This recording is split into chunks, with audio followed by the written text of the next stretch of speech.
Hoy vamos a presentar qué es la capa de red en nuestro momento tecnológico. Para ello, mi persona, Rubin Osorio, hablará un poco sobre la capa de red. ¿Qué es una capa de red? Una capa de red proporciona servicios para permitir que los dispositivos finales intercambien datos a través de redes. Esto se logra a través de el IP versión 4 o el IP versión 6. Para ello, se logra una comunicación end-to-end a través de los límites de la red y se utilizan 4 operaciones básicas, las cuales son direccionamiento de terminales. Estas logran configurar con una dirección IP única para identificarlos en la red. El encapsulamiento, la capa de red encapsula la unidad de datos del protocolo. La capa de transporte a un paquete, el proceso de encapsulación agrega información del encabezado IP con la dirección IP de los hosts de origen, que es envío, y destino recepción. El proceso de encapsulación lo realiza del origen del paquete IP. Existe también el enrutamiento o routing, que es la capa de red proporciona servicios para dirigir los paquetes a un host de destino en otra red. Para viajar a otras redes, el paquete debe haber realizado un procesado en un router y la función del router es seleccionar la mejor ruta y los paquetes directos hacia el host de destino en un proceso conocido como enrutamiento. Existe también que es el desencapsulamiento. Cuando el paquete llega a la capa de red del host de destino, el host verifica el encabezado IP del paquete.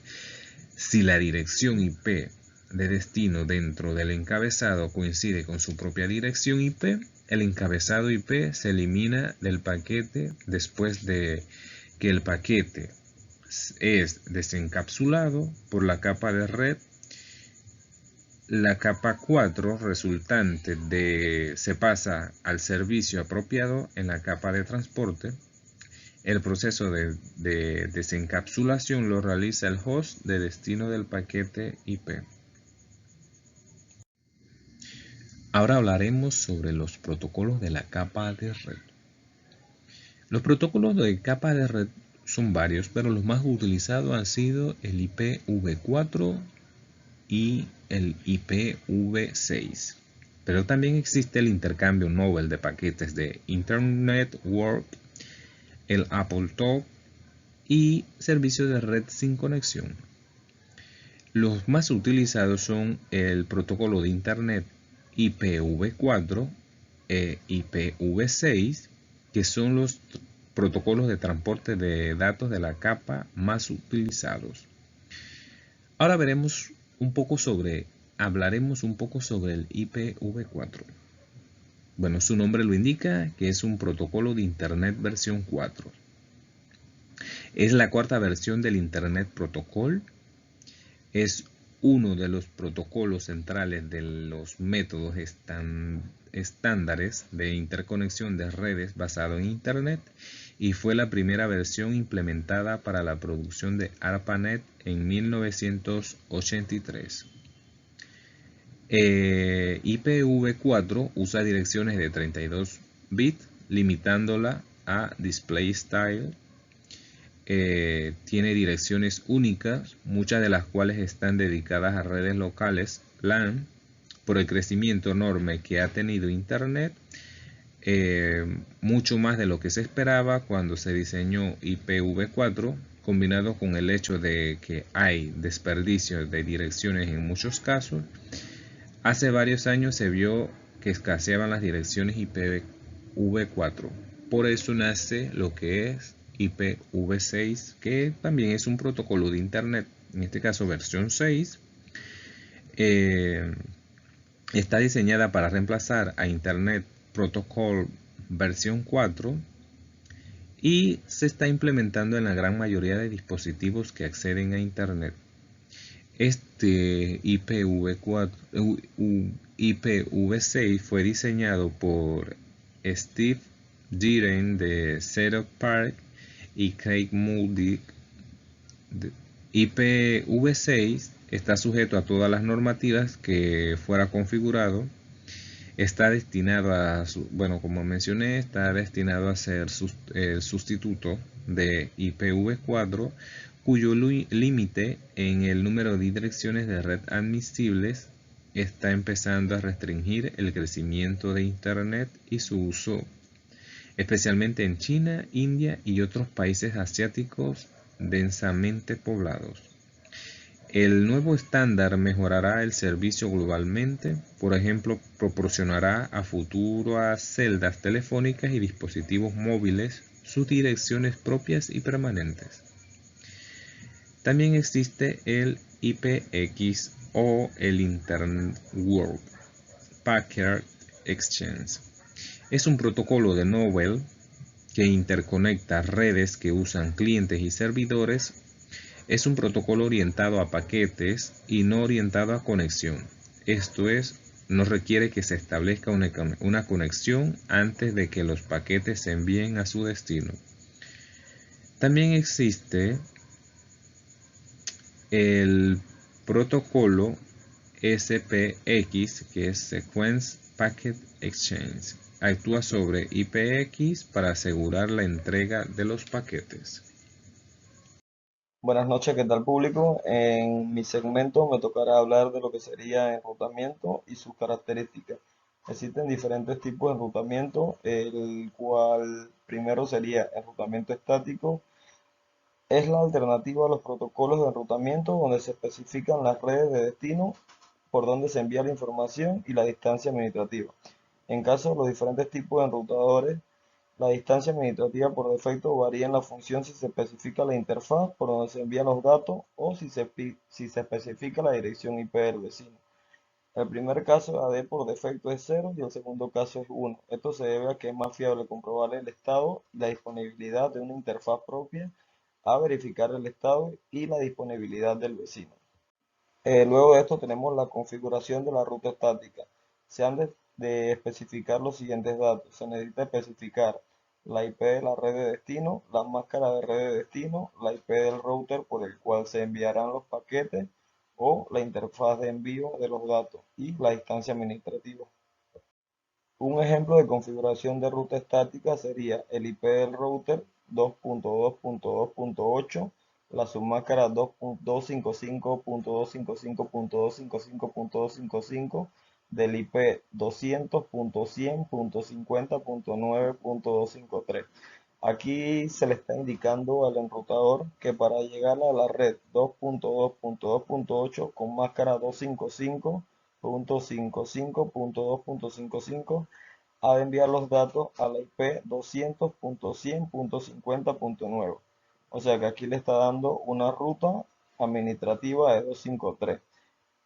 Una observación sería que la máscara indica que la IP es de un dispositivo, no de una red, por lo que aquí se está especificando una ruta estática para llegar a un dispositivo, o sea que le está dando el IP de la computadora de destino. Por consecuente, el siguiente tipo de enrutamiento sería el enrutamiento dinámico. Los protocolos de enrutamiento mantienen tablas de enrutamiento dinámica por medio del mensaje de actualización del enrutamiento, que contiene la información acerca de los cambios sufridos en la red y que le indican al software del router que actualice la tabla de enrutamiento en consecuencia. Intenta utilizar el enrutamiento dinámico sobre situaciones que no lo requieren en una pérdida de ancho de banda, esfuerzo y en consecuencia de dinero.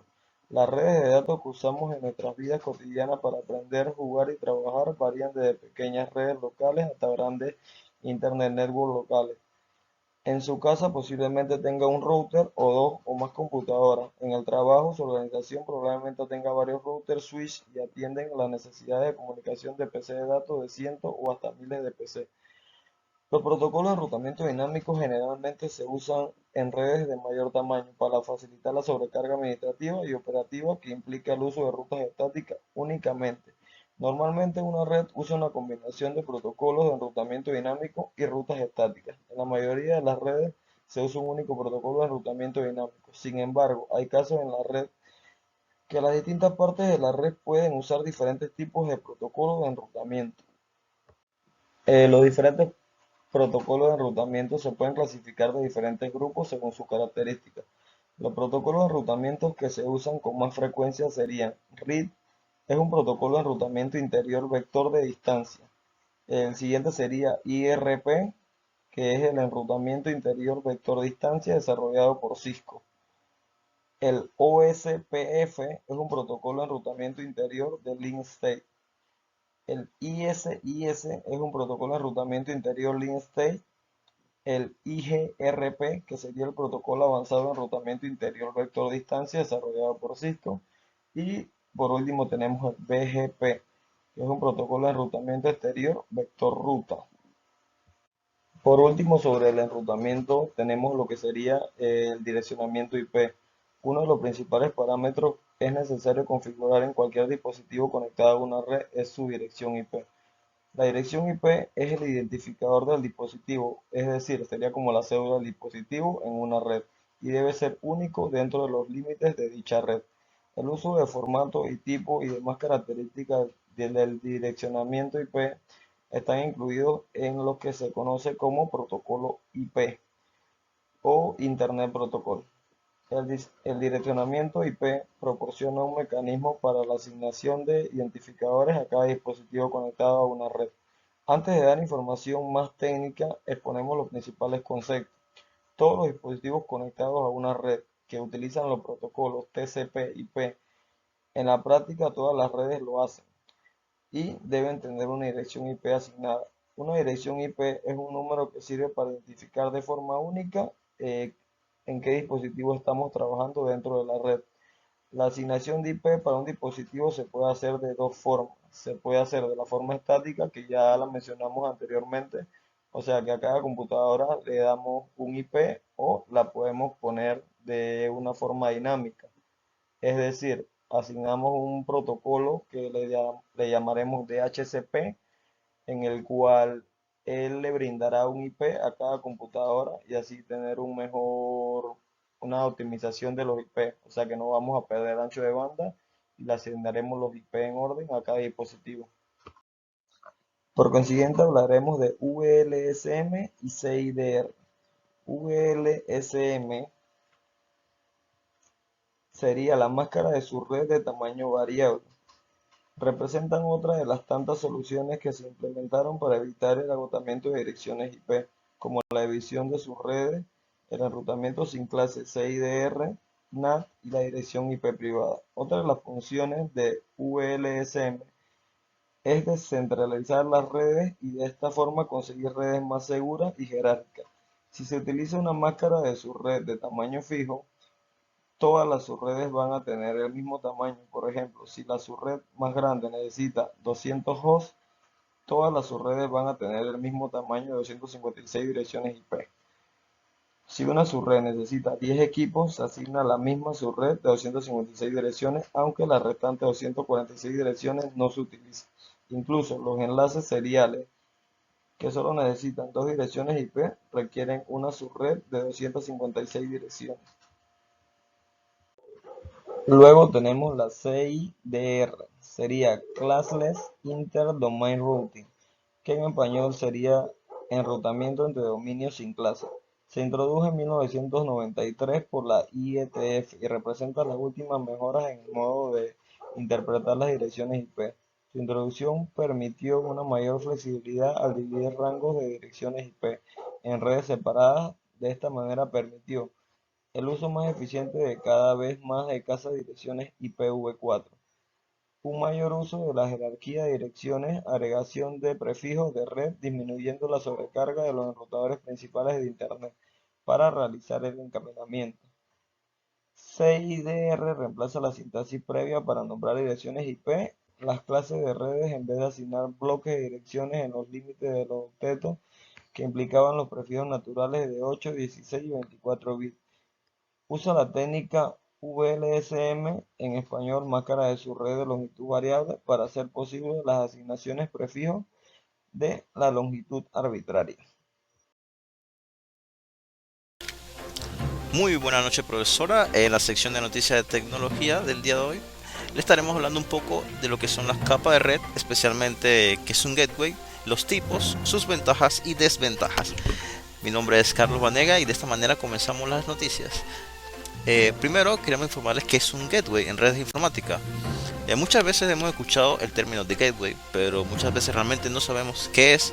Y antes de darle una explicación del internet necesitamos saber qué significa. Gateway podría traducirse como puerta o pasarela en español.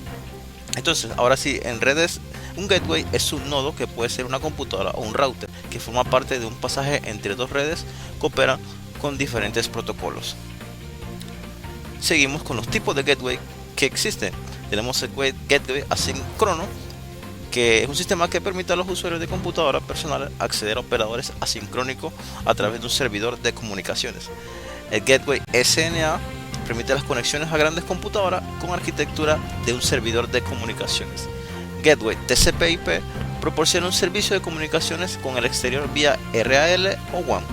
Tenemos el gateway PATX.25, son algo parecido al asincrónico. La diferencia es que estas acceden a los servicios a través de redes de conmutación. El gateway FAT, como último, proporciona la posibilidad de enviar y recibir documentos por fax. Seguidamente en las noticias tenemos las ventajas y desventajas de la capa de red. Por una parte, el tamaño de las direcciones en cada paquete significa una carga extra de información que pueda llegar a ser muy significativa. Por otro lado, en los circuitos virtuales se hace uso de espacios de tabla en los enrutadores. Otro balance es el tiempo que se requiere para establecer un circuito al inicio de la comunicación. Sin embargo, posteriormente los paquetes saben exactamente por dónde encaminarse, por lo que no se pierde tiempo. En la subred, por otra parte, tenemos que requieren un proceso más complejo para decidir por dónde se encaminará el paquete. Ejemplos, los circuitos virtuales permiten manejar el problema del congestionamiento en la subred. En una subred de datagramas es más complicado manejar dicho problema. Los circuitos virtuales son vulnerables, ya que si cae un enrutador, todos los circuitos virtuales de su tabla dejarán de funcionar. Esto sería todo por hoy, la noticia en lo que es tecnología en la parte de capas de red, donde hablamos de lo que son los gateway, sus ventajas y desventajas. Los dejo con mi siguiente diapositiva, compañero.